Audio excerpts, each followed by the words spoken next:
तो आइए हम जानते हैं यहाँ पर एंटी माइक्रोबियल रेजिस्टेंस के बारे में। एक साइलेंट थ्रेट है, मतलब इसके वजह से काफ़ी लोग जो है वो वल्नरेबल हो रहे हैं इन्फेक्शन को। क्यों वल्नरेबल हो रहे हैं, वही चीज़ हमें यहाँ पर समझना है। तो यहाँ पर सबसे इम्पॉर्टेंट चीज़ है कि यहाँ पर रेजिस्टेंस समझने के लिए, एंटी माइक्रोबियल रेजिस्टेंस समझने से पहले हमें यहाँ पर एंटी माइक्रोबियल्स क्या होते हैं वो समझना ज़रूरी है। देखिए, एक ऐसे सब्सटेंसेस है जो माइक्रो ऑर्गेनिजम्स को मारते हैं, ठीक है, या फिर उनकी जो ग्रोथ है उसको मारते हैं। मतलब यहाँ पर आप देख सकते हो, ये हमने यहाँ पर एंटी माइक्रोबियल जो है वो ले लिए। मतलब समझ लीजिए इन शॉर्ट, एंटीबायोटिक्स जो हम लेते हैं ना, हमारी तबियत खराब होती है, वायरल इन्फेक्शन हो जाए, कुछ भी हो जाए, तो हम एंटीबायोटिक्स लेते हैं। तो एंटीबायोटिक्स क्या करते हैं, जो माइक्रो ऑर्गेनिजम्स है उनको क्या करते हैं, उनको मारते हैं या फिर उनकी ग्रोथ जो है वो यहाँ पर रिड्यूस कर देते हैं। कैरेक्टराइज किया जाता है based on the micro organisms जो यहाँ पर उस जिसके अगेंस्ट में इस्तेमाल हो रहा है, ठीक है। तो ये बेसिकली हमें एंटी माइक्रोबियल देखने को मिलते हैं। अब हम बात करते हैं यहाँ पर एंटी माइक्रोबियल रेजिस्टेंस की, जिसे हम AMR भी कहते हैं। ये अगर हम देखें तो क्या है, यहाँ पर जो एंटी माइक्रोबियल्स है, ठीक है, जो हम ले रहे हैं, वो क्या करते हैं, वो वायरस को मारते हैं। लेकिन अगर वायरस उन एंटीबायोटिक्स को रेजिस्टेंट हो जाए, मतलब उन एंटीबायोटिक्स के लिए, उन एंटीबायोटिक्स से उनको कोई फर्क ही ना पड़े, वो ना मरे, उनकी संख्या कम ना हो, तो हम कहेंगे यहाँ पर रेजिस्टेंस वो हो चुके हैं। मतलब यहाँ पर जो माइक्रोब्स है, जो वायरस है, उनकी जो एबिलिटी है कि वो यहाँ पर मेडिकेशन के इफेक्ट से रेजिस्ट कर सकते हैं। मतलब यहाँ पर मेडिकेशन जो हम ले रहे हैं उससे हमें कोई फर्क ही नहीं पड़ रहा है, क्योंकि अंदर जो यहाँ पर वायरस है, अंदर जो माइक्रोब्स है, उनको कोई फर्क ही नहीं पड़ रहा है। यार ले लो ना, जितनी गोलियां, जितनी दवाएं लेना है ले लो, हमको तो ऑलरेडी हमने इसके लिए हमारी इम्यून सिस्टम को तैयार कर लिया है ना। देन इन्फेक्शन यहाँ पर जो परसिस्ट होता है इन दी बॉडी, यहाँ पर रिस्क जो है अदर्स को स्प्रेड होने का ये भी यहाँ पर बढ़ा देता है। क्योंकि क्या है, हम अगर अच्छे नहीं हो रहे हैं, हम यहाँ पर वायरस कैरी कर रहे हैं, देन वो भी यहाँ पर दूसरे इसमें चल जाएंगे, और वो तो ऑलरेडी यहाँ पर रेजिस्टेंट है, तो वो भी अगर एंटीबायोटिक लेना शुरू करेगा तो कोई फर्क नहीं पड़ेगा। तो क्या होता है, यहाँ पर उसको ट्रीट करना काफ़ी डिफिकल्ट हो जाता है। कैसे करेंगे, क्योंकि हमारे पास जो एंटीबायोटिक अवेलेबल है उससे तो रेजिस्टेंट हो चुका है। अब यहाँ पर देखिए, माइक्रोब जो यहाँ पर रेजिस्टेंस होते हैं मल्टीपल एंटी माइक्रोबियल्स के लिए, ठीक है। एंटी माइक्रोबियल मतलब क्या है, एक ही हमारे पास एंटीबायोटिक होती है क्या, नहीं, हमारे पास बहुत सारी एंटीबायोटिक्स है ना, बहुत सारी एंटीबायोटिक है। एम्पोक्सिन है, देन उसके बाद ऑक्सीपॉड है, बहुत सारी एंटीबायोटिक्स हमें देखने को मिलती है। तो ये जो अलग अलग एंटीबॉडीज है, एंटीबायोटिक्स, अगर उसके लिए भी ये जो माइक्रोब्स है वो अगर रेजिस्टेंट हो जाए, कि इनको कोई इन सब से फर्क ना पड़े। जैसे अभी क्या हो रहा है, अभी जो कोरोना है उसके अलग अलग स्ट्रेन चल रहे हैं, तो अलग अलग जो कोरोना के स्ट्रेन है उसके लिए अगर हमारा शरीर जो है वो रेजिस्टेंट हो जाता है, तो ये कोई भी स्ट्रेन हमारा कुछ बिगाड़ नहीं सकते। उसी तरीके से यहाँ पर वायरस भी अपने शरीर में इम्यूनिटी जो है वो तैयार कर रहा है, ठीक है। तो मतलब क्या है, यहाँ पर जो अलग अलग एंटीबायोटिक्स है इनका असर इस पर होगा ही नहीं, तो उसे हम कहेंगे मल्टी ड्रग रेजिस्टेंट। मतलब यहाँ पर जो एक ड्रग नहीं बल्कि मल्टी ड्रग रेजिस्टेंट हो जाते हैं, उसी को हम कहते हैं सुपरबग्स। सुपरबग्स आपने सुना होगा ना। यहाँ पर जो एंटीबायोटिक्स है उसका मिसयूज जो होता है ना, यहाँ पर ये प्रोसेस को काफ़ी एक्सीलरेट करता है। मतलब क्या है कि ज़्यादा से ज़्यादा जो यहाँ पर वायरस है, माइक्रोब्स है, वो यहाँ पर रेजिस्टेंट हो जाते हैं। अब यहाँ पर अगर हम बात करते हैं कॉजेस क्या है इसके, तो कॉजेस में सबसे पहली चीज़ जो हमें देखने को मिलती है वो तो यही है कि एंटी माइक्रोबियल रेजिस्टेंस जो है ऑकर होते हैं नेचुरली, ठीक है। लेकिन ये काफ़ी कम होते हैं। मतलब नेचुरली कैसा है, जैसे हमारी शरीर अलग अलग इससे इम्यून होता रहता है, वैसे माइक्रोब जो है उनका भी शरीर इम्यून होता रहता है कि ये एंटीबायोटिक हो गया, वो एंटीबायोटिक हो गया, लेकिन वो काफ़ी स्लो होता है। मतलब वो समझ लो कि इतना स्लो रहेगा कि हम एंटीबायोटिक लेंगे, हमें एक ले रहे हैं, उसकी जगह दो लेना पड़ता है।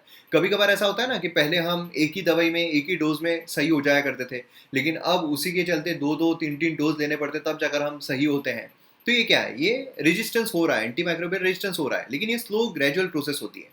लेकिन फास्ट किसे हम कहते हैं, जब ओवरयूज होता है एंटीबायोटिक्स का, तो फिर यहाँ पर जितना प्रिस्क्राइब किया गया है, समझ लीजिए अगर प्रिस्क्राइब किया है कि दिन में आपको एक ही एंटीबायोटिक लेना है, लेकिन आप एंटीबायोटिक जो है वो तीन तीन ले रहे हो, तो क्या होगा, अपने आप इतनी सारी लेने की वजह से क्या होगा कि वो जो हमारे अंदर माइक्रोब्स है वो रेजिस्टेंट हो जाएंगे। अच्छा, आने दो आने दो आने दो आने दो, है ना। यहाँ पर क्या है, इनकरेक्टली अगर हम लेते हैं, जो भी हमें प्रिस्क्राइब किया गया है, अगर इनकरेक्टली लेते हैं, अगर हम यहाँ पर एंटीबायोटिक जो है लाइफ स्टॉक में, फिश फार्मिंग में ओवर यूज करते हैं, अब आप सोचोगे यार हमारे शरीर में जो माइक्रोब्स है वो यहाँ पर रेजिस्टेंट हो रहे हैं, तो अगर हम यहाँ पर लाइफ स्टॉक जो होते हैं, मतलब जैसे समझ लीजिए हमारे जानवर हैं, उनको अगर हम यहाँ पर एंटीबायोटिक्स दे रहे हैं, या फिर फिश को अगर हम एंटीबायोटिक्स दे रहे हैं, जैसे जो चिकन होता है ना, उसको यहाँ पर एंटीबायोटिक्स दिए जाते हैं ताकि वो काफ़ी सुदृढ़ रहे, ताकि उसका वजन जो है वो ज़्यादा दिखे। फिश को एंटीबायोटिक्स दिए जाते हैं। तो ये जो एंटीबायोटिक्स जा रहे हैं फिश फार्मिंग में बोलिए, लाइफ स्टॉक में बोलिए, तो इसके वजह से ह्यूमंस पर क्या इम्पैक्ट पड़ता है, क्योंकि क्या है कि ये जो चिकन है, ये जो फिश है, इनको हम एंटीबायोटिक्स देंगे, देन क्या होगा, इनको हम मारेंगे। जब मारते हैं तो अंदर जो भी चीज़ है वो मैग्नीफाई होती है। मैग्नीफाई क्या हो रहा है, मैग्नीफाई एंटीबायोटिक्स हो रहे हैं जो उनके पेट में है।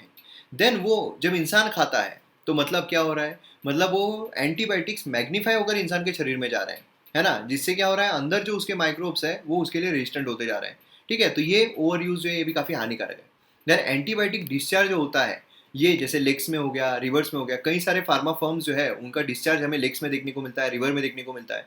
जैसे कि अनजाने में हम यहाँ पर डायरेक्टली एंटीबायोटिक नहीं ले रहे, लेकिन एंटीबायोटिक हमारे पेट में जा रही है, जिससे हमारे शरीर में जो माइक्रोब्स है उसके लिए रेजिस्टेंट होते जा रहे हैं। ठीक है, देन जो पुअर हाइजीन है, सैनिटेशन है, वो भी यहाँ पर एक कारणीभूत है। देन यहाँ पर नए एंटीबायोटिक्स जो है जो डिस्कवर किए जा रहे हैं वो अगर नहीं किए गए तो भी, मतलब एक कोई एंटीबायोटिक है उसके लिए होता है ना कभी कभार कि अगर हम एक बार डॉक्टर के पास गए, उसने कोई हमें एंटीबायोटिक दी, देन हो सकता है 1-2 साल के बाद या 3 साल के बाद कोई नई एंटीबायोटिक आ जाती है जो डॉक्टर है वो प्रिस्क्राइब करता है। तो ये क्या होता है, क्योंकि उन एंटीबायोटिक्स के लिए जो माइक्रोब से रेजिस्टेंट हो चुके हैं इससे नई एंटीबायोटिक आई है। ठीक है, ऐसा हमें देखने को मिलता है।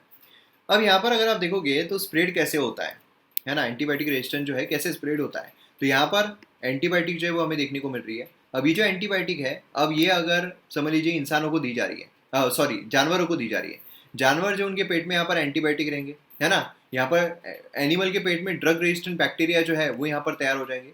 देन उसके बाद अगर इंसान उस चीज़ को खाता है तो इंसान के शरीर में भी वो मैग्नीफाई होकर चला जाएगा। एंड सेम उसी तरह अगर यहाँ से जाते हैं तो इंसान के शरीर में जो है ड्रग्स जा रहे हैं तो अपने आप वो रेजिस्टेंट होता जा रहा है। देन उसके बाद इफेक्ट्स अगर हम देखते हैं इसके, तो इफेक्ट्स में हमें देखने को मिलता है कि सीरियस थ्रेट जो है ग्लोबल हेल्थ पर, फूड सिक्योरिटी पर, डेवलपमेंट पर हमें देखने को मिलते हैं। ठीक है, अब इसमें जो डेंजर है एंटी माइक्रोबियल रेजिस्टेंट का, तो वो क्या है, वो ये है कि जो ट्रीटेबल इलनेस होती है जैसे कि न्यूमोनिया हो गया, ट्यूबरकुलोसिस हो गया, है ना, ये ट्रीटेबल इलनेस है, मतलब ये ट्रीट की जा सकती है। लेकिन क्या हो रहा है कि यहाँ पर एंटी माइक्रोबियल रेजिस्टेंट की वजह से क्या हो रहा है, उस शरीर पर अफेक्ट ही नहीं हो रहा है, शरीर में जितने भी एंटीबायोटिक चलेगा उसका फर्क ही नहीं पड़ रहा है। जिसकी वजह से क्या होता है कि यहाँ पर जो क्यूरेबल डिसीज थी वो भी इनक्यूरेबल जो है वो हो जाती है, जिसकी वजह से डेथ हमें देखने को मिलती है। इकोनॉमिक एंड इमोशनल बर्डन जो है फैमिलीज पर वो यहाँ पर बढ़ जाता है। अब यहाँ पर आप देखोगे तो increase cost and length of treatment जो है उसने यहाँ पर डेथ को काफी इंक्रीज कर दिया है, बराबर है। तो अब कैसे डील किया जा सकता है इसके साथ, डील करने के लिए सबसे इंपॉर्टेंट चीज जो हमें देखने को मिलती है वो ये है कि individuals to use antibiotics only when prescribe.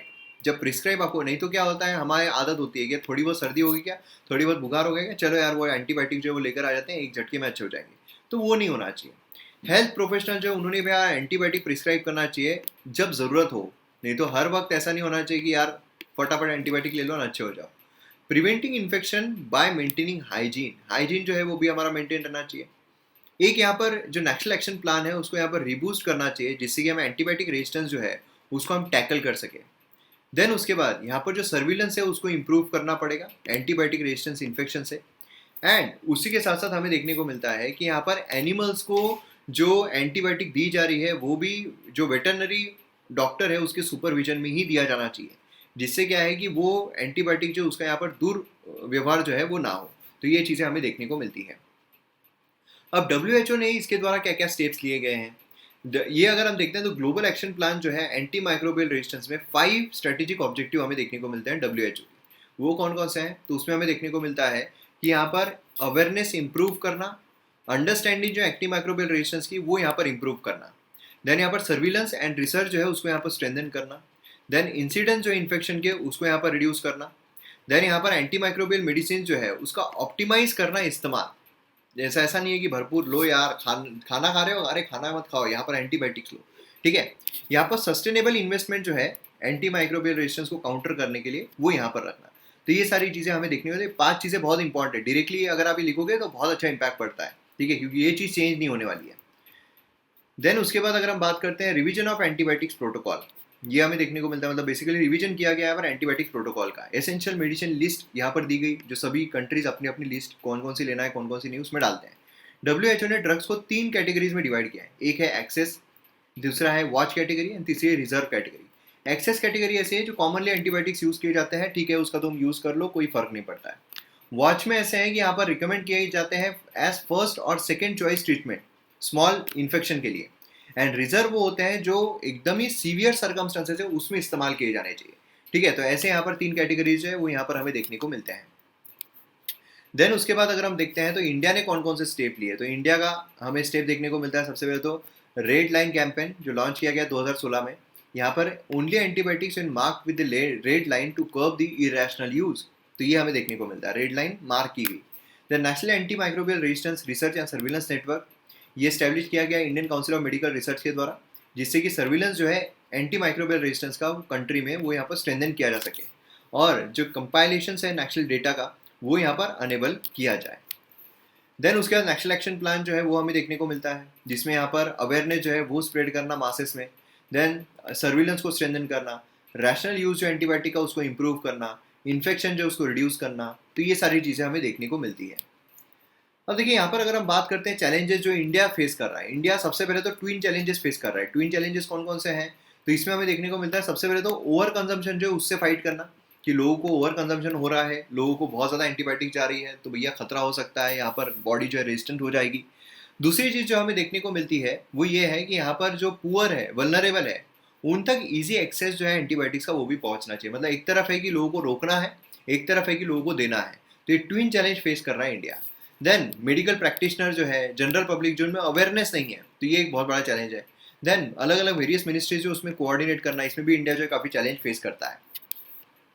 अब वे फॉरवर्ड क्या होना चाहिए, वे फॉरवर्ड में हमें देखने को मिलता है कि नेशनल लेवल प्रोग्राम जो है वो यहाँ पर रहना चाहिए, जैसे कि स्मॉल स्केल एनिमल फार्म जो उनको सपोर्ट किया जा सके, मैनेज वेस्ट को मैनेज करना एनिमल फार्म से, animal food processing, pharmaceutical manufacturing sector, and sell जो एंटीबायोटिक्स का वो भी यहाँ पर बिजनेस कंसिडर नहीं करना चाहिए गवर्नमेंट ने, प्राइवेट कंपनीज ने और इंडिविजुअल ने। तो ये सारी चीज़ें जो है वो हमें यहाँ पर देखने को मिलती है। तो मैं उम्मीद करता हूँ आपको ये जो टॉपिक है काफ़ी अच्छे तरीके से डिटेल में समझ में आ गया होगा।